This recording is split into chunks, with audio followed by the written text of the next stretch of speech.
मगर मैं ये कहता हूँ कि खुलकर पॉलिसी होनी चाहिए।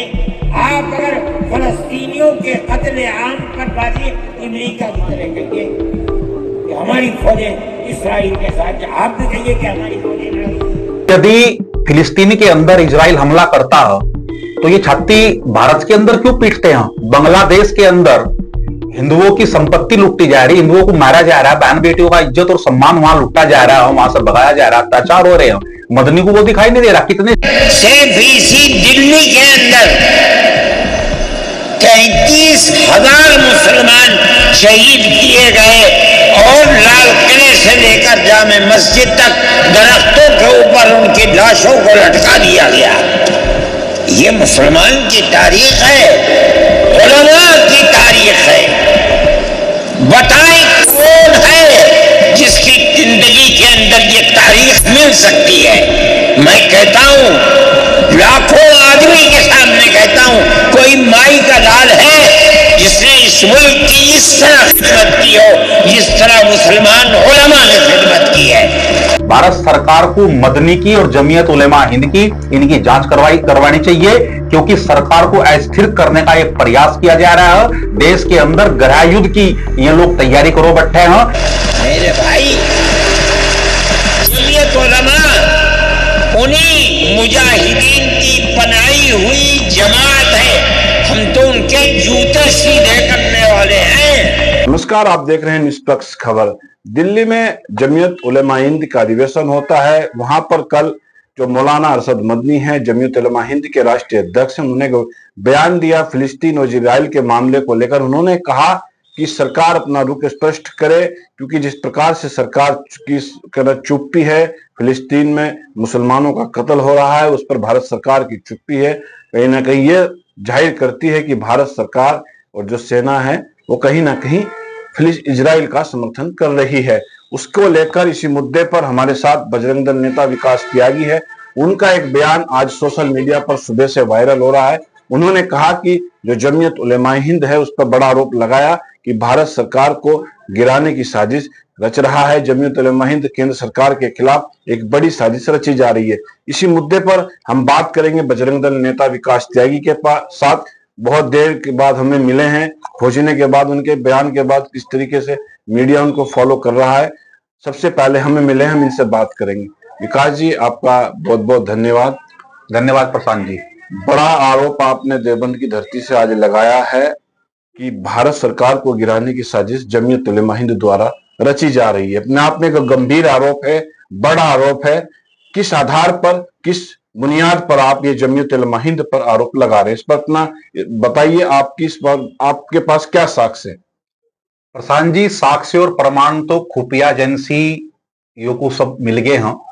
और रही देवबंद की धरती से आरोप लगाने वाले, देवबंद की तो वो धरती है जहां दारुल ये खड़ा हुआ है, और 1947 में भारत और पाकिस्तान का बंटवारा करने में इस देवबंद के दारुल की भूमिका रही है।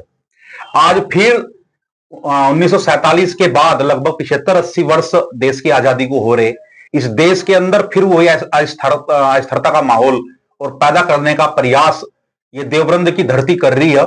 मदनी भी देवबंद के रहने वाले हैं, दारुल उलूम भी देवबंद का रहने वाला है।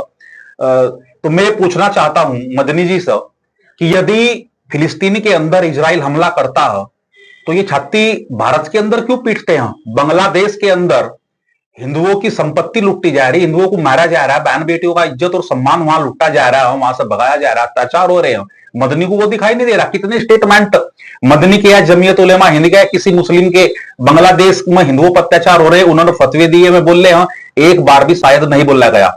उनमें तो भारत सरकार से आज मांग करूंगा कि बांग्लादेश के अंदर जो हिंदुओं पर अत्याचार हो रहे हैं, वहां के हिंदुओं को हिंदुस्तान के अंदर लाकर, और जो ये वक्त की संपत्ति यहां से ये कब्जाए पड़े हैं ना, और ये संपत्ति इन्होंने बटोर किया, तीसरे नंबर की प्रॉपर्टी वक्त के पास कहां से आई? क्या अफगानिस्तान से जो मुगल आए थे वो संपत्ति उस प्रॉपर्टी को वहां से लेकर आए थे क्या? वो प्रॉपर्टी हिंदुस्तान की, उस पर केवल और केवल अधिकार हिंदुस्तान का, भारत सरकार का है। ये प्रॉपर्टी वक्त से खोजकर और बांग्लादेश से हिंदुओं को यहां लाकर उन्हें दे देनी चाहिए। और जो ये मैं आरोप लगाया, आप बता रहे कि आरोप, ये कोई आरोप नहीं है। भारत सरकार को मदनी की और जमीयत उलेमा हिंद की इनकी जांच करवानी चाहिए, क्योंकि सरकार को अस्थिर करने का एक प्रयास किया जा रहा है। देश के अंदर गृह युद्ध की ये लोग तैयारी करो बैठे हैं। केवल हमारे दरवाजे तक युद्ध नहीं आया, इसलिए गृह युद्ध नहीं, और पूरे देश का माहौल खराब करने का प्रयास किया जा रहा है। कभी वक्त के मामले को लेकर कर रहे हैं। अरे 70-75 साल देश को आजाद हुए हो गए प्रशांत जी, क्यों नहीं समीक्षा होनी चाहिए कानून की यहां से इस देश के अंदर? क्या आप उन्हें 1947 वाले कानूनी आप जो है उन पर ही चलो जाओगे? आज कानून की, प्रत्येक कानून की और समीक्षा करने का समय आ गया। वक्त की संपत्ति ये जब्त भारत सरकार को करनी चाहिए।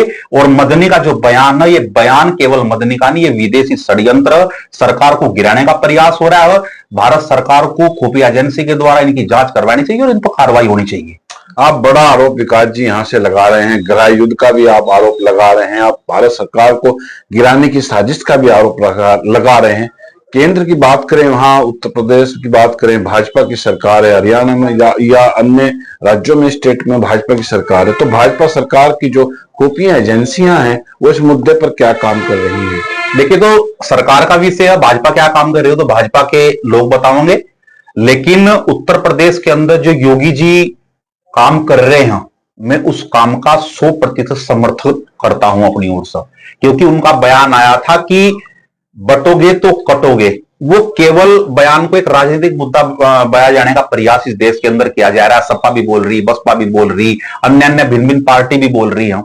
बटोगे तो कटोगे। मैं किसान का पुत्र हूं, किसानों को भी आज अपनी समस्याओं को लेकर धरने प्रदर्शन करने पड़ते हैं। किसान भी बट रहा है, इसलिए कट रहा है।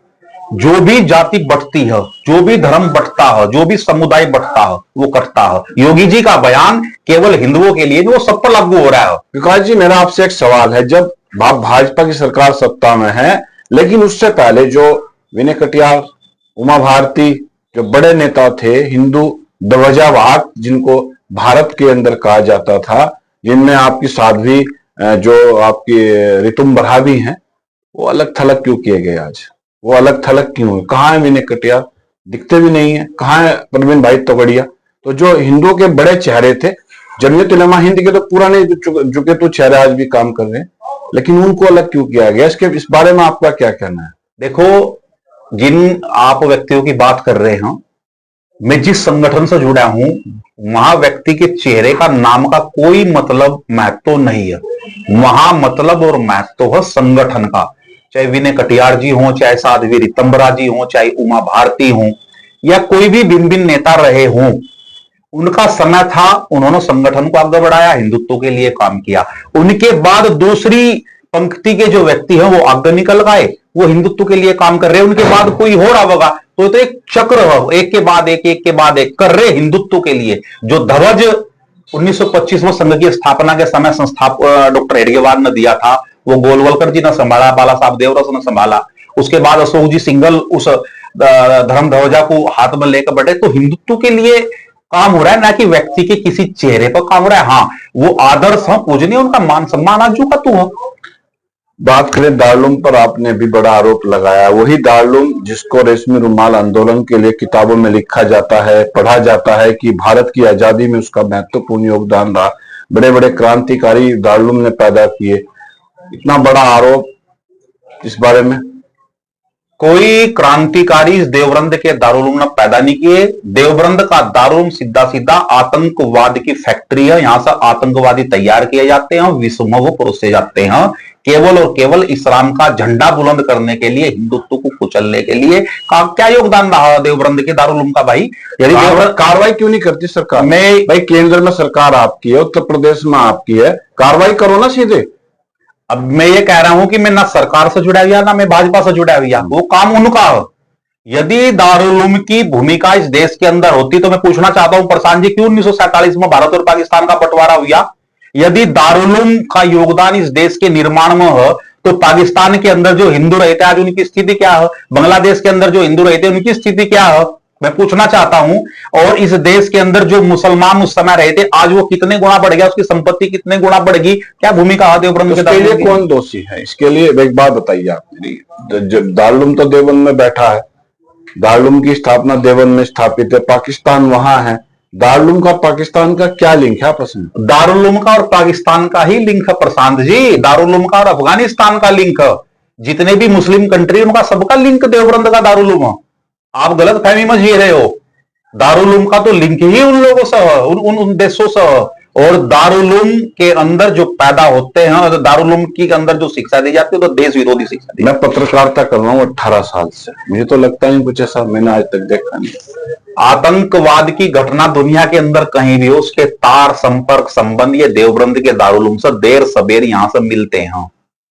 कि आप मुझे ये बताओ कि देवबंद के दारुल उलूम ने पकड़कर किसी व्यक्ति को दिया हो कि इसकी गतिविधि राष्ट्र विरोधी रही है और हमने पकड़कर ये पुलिस को दिया हो, ये पकड़कर हमने भारत की सुरक्षा एजेंसियों को दिया। कितने लोग दिए, लेकिन सुरक्षा एजेंसी पकड़ती है, भारत की इंटेलिजेंस पकड़ती है, भारत की जो है सेना पकड़ती है, भारत की पुलिस पकड़ती है। दारुल उलूम तो एक बार नहीं दिया पकड़कर कि हाँ गतिविधि। जमीयत उलेमा हिंद का जो अधिवेशन था दिल्ली में, मेरे आपसे आखिरी कमेंट है, क्योंकि जो मौलाना महमूद अरशद मदनी हैं, उनका जो बयान आया है अरशद मदनी का, तो उन्होंने कहा कि भारत सरकार को अपना इस पर रुख स्पष्ट करना चाहिए। आरोप लगे कि भारत सरकार, जो मौलाना महमूद मदनी है, उनका भी एक बयान आया था कि उन्होंने कहा था कि भारत सरकार ने वहां के इजराइल की सेना को हथियार भेजे हैं। तो इस बारे में कहीं ना कहीं यहाँ से जो एक आरोप प्रत्यारोप का दौर भारत सरकार पर चल रहा है इजराइल के मुद्दे को लेकर, उस पर हिंदू संगठनों कहां तक इत्तेफाक रखते हैं? मैं ये पूछता हूं, भारत की मित्रता तो इजराइल के साथ है, तो हथियार फिलिस्तीन को क्यों देगा भारत? भारत की मित्रता तो रूस के साथ है, तो और दूसरे देश को क्यों देगा हथियार? जो भारत का दोस्त होगा वो देश भारत को देगा, उसका समर्थन करेगा, उसके साथ में खड़ा होगा। तो इजराइल के साथ भारत के संपर्क संबंध तो हथियार वहीं तो दिया जाएगा ना प्रशांत जी। फिलिस्तीन को कैसे दिया जाएगा? ये क्यों छत्ती पीट रहे? सरकार का काम सरकार देख रही है, ये सरकार के काम में हस्तक्षेप ना करावो, ये अब उसके काम में रोड़ा ना अटकावो। सरकार को किस हथियार देना चाहिए, भारत सरकार को किस तरह दोस्त, ये लोग तय करेंगे ना दारुल उलूम में बैठकर कि भारत सरकार को क्या करना चाहिए। अरे मोदी जी हैं, अमित शाह हैं, अब योगी जी है, वो जो पिछला जमाना था कि ये फोन करते थे और पीएमओ ने 1 मिनट में मिलने के लिए समय देता था, वो समय गया।